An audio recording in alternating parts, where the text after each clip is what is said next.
Kia ora, Wellington. Today we had just 6 new COVID cases reported across our whole country. Look, that's another indication that we're on the right track and we're largely avoiding the terrible loss of life that so many countries are enduring. That's due to 5 million of us doing the right thing. Everyone can be very proud of doing this together.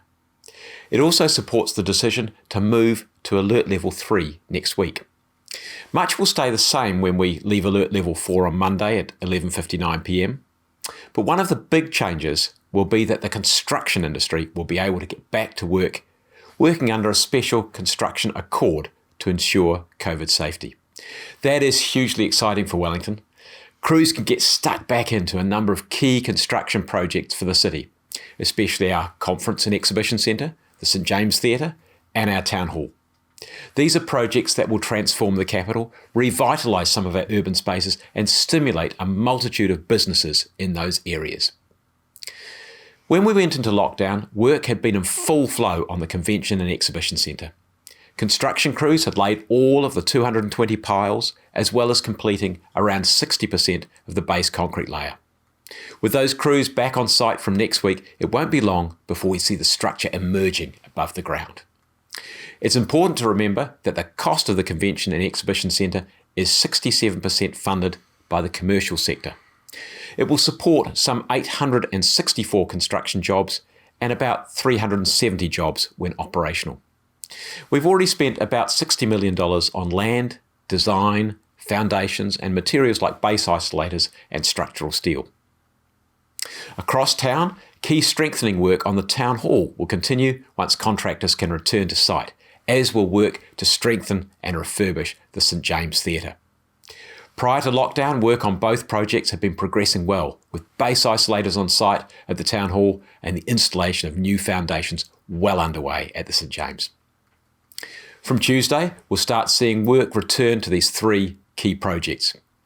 This puts all Wellingtonians a step closer to having world-class venues for events, exhibitions and conferences on our doorstep. And more good news. Today, Metlink announced plans to return to full regular timetables. For buses, that will start on Sunday, 26th of April, and for trains, it will be Monday, 4th of May. It's another sign that things are starting to return to normal, or at least a new normal for our city.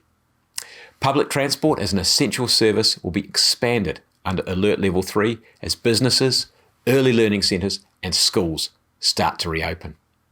Transport will be free until June, but Metlink is still urging all bus passengers making essential travel to use snapper cards. This helps Greater Wellington with transport planning and will really help just in case somebody is diagnosed with COVID.